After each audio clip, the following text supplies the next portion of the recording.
Well, let's get into this Substack Tinkar's Tavern thing. Have to say, pretty damn good idea. Been noticing that the OSR blogs somewhat still alive and, if not somewhat reawakening. And, well, this is yet another thing with the upcoming advent of the most wonderful 1D&D that's looks like it's going to be very proprietary. So the question out there was, how did we game back in the day? Well, it's been a very long time since I have put anything up. So Eldrad is back. Okay, so how do we play back in the day? Um, well, I have to say, my gaming youth, I had multiple seasons, I guess you'd call it, that lasted a few years, starting back in 1981. Um, Back in the 80s, we had basic D&D, so our DM was a basic DM, and that's what we played. I was marveled by AD&D, and did get a few sessions in, but um, it was considered Monty Hall, and basically, a bunch of little kids. We were kind of followers, so it's considered Monty Hall, and um, we never had characters get past like sixth or seventh level, while they had characters that were 20th level and higher, and all kinds of crazy magic items. And I think my gaming outlook would have been different if the game master would have been a advanced Dungeons and Dragons game master, but it kept me with that soft spot of that simplicity of the basic. I do remember they were, you know, the advanced players kind of considered basic D&D kiddie versions of D&D, but uh, we had some fantastic adventures. The game master pulled no punches. I mean, we had characters die left and right. At least I did.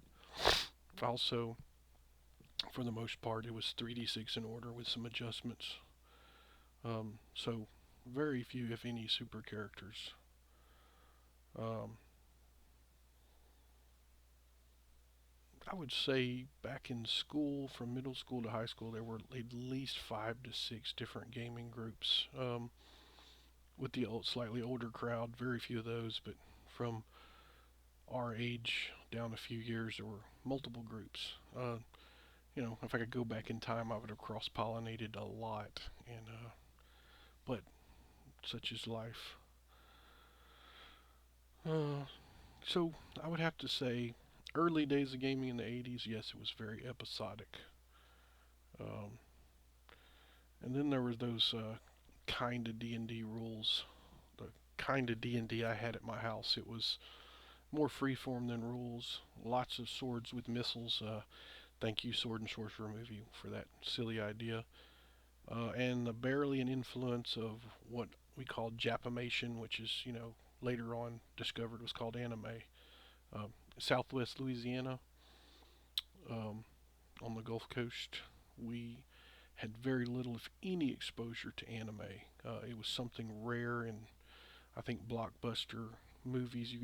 There was maybe 6 or 7 anime movies in all of Lake Charles, Louisiana, and we would drive all the way, 30 miles, 25, 30 miles to the city to get those. We were in a suburb called Moss Bluff, nice little community.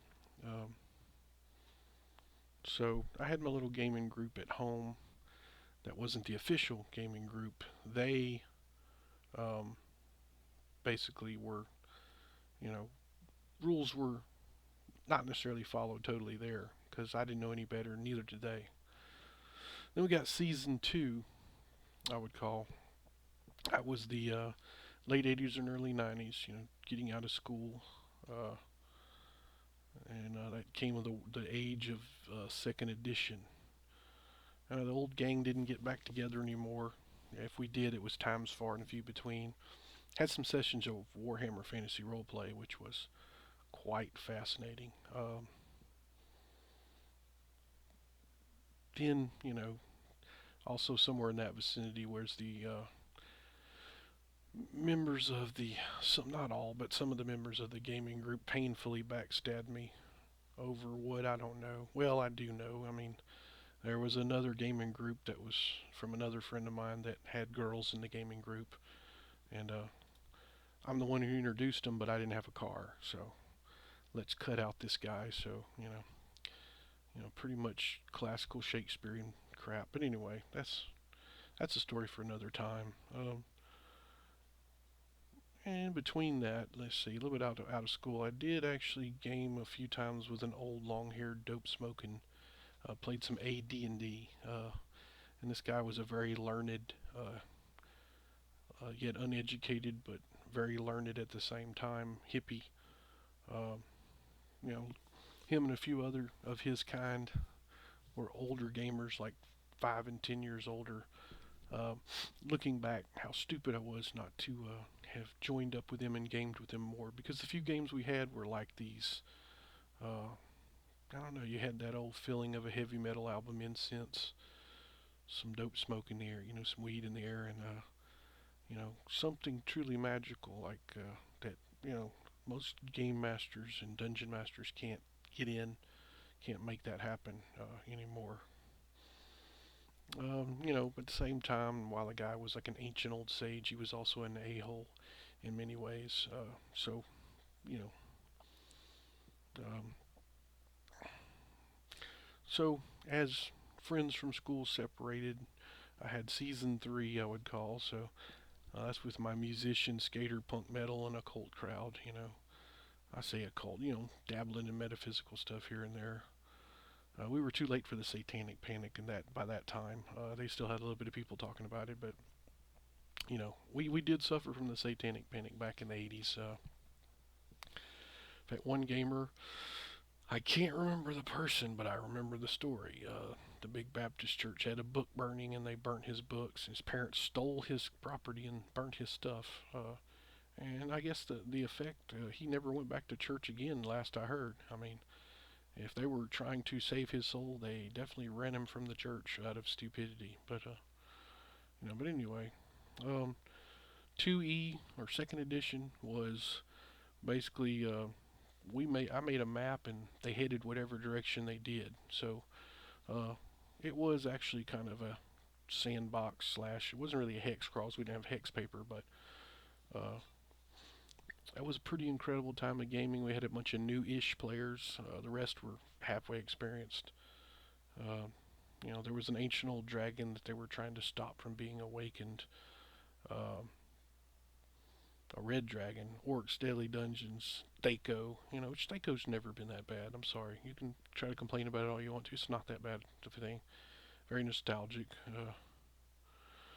You know, the entire party I actually put in the face from Tomb of Horrors and one of the dungeons, and well, they crawled into it. Lost most of the entire party except for one magic user who she bravely escaped a dungeon by herself at like third level maybe with some damage. So um, started another party, and um, I kind of like we had that one last game where stupidity killed everyone. A tornado was coming, and one character decided to jump into the tornado, and no one. I gave them multiple rounds to take cover, and I guess maybe the game had ran out of gas by that time. We did have a few basic rules cyclopedia games as well. Those were kind of fun. Um, you know, can't have tried throughout the years to rekindle some of the old groups and gaming groups because some of them that aren't dead still live in the area. But sadly, can never seem to get that back. So anyway, just so did the OSR style of gaming happen back in the day? No and yes. In the early '80s, no, but in the late '80s, early '90s, yeah, we had somewhat of a multi-session sandbox page crawl because we didn't have hexes because that was unaffordable or whatever. Anyway, hitting back up on 10 minutes and got some more videos. So everybody, talk to you later. This is Eldrad Wolfsbane, the unofficial wizard of the OSR, signing out.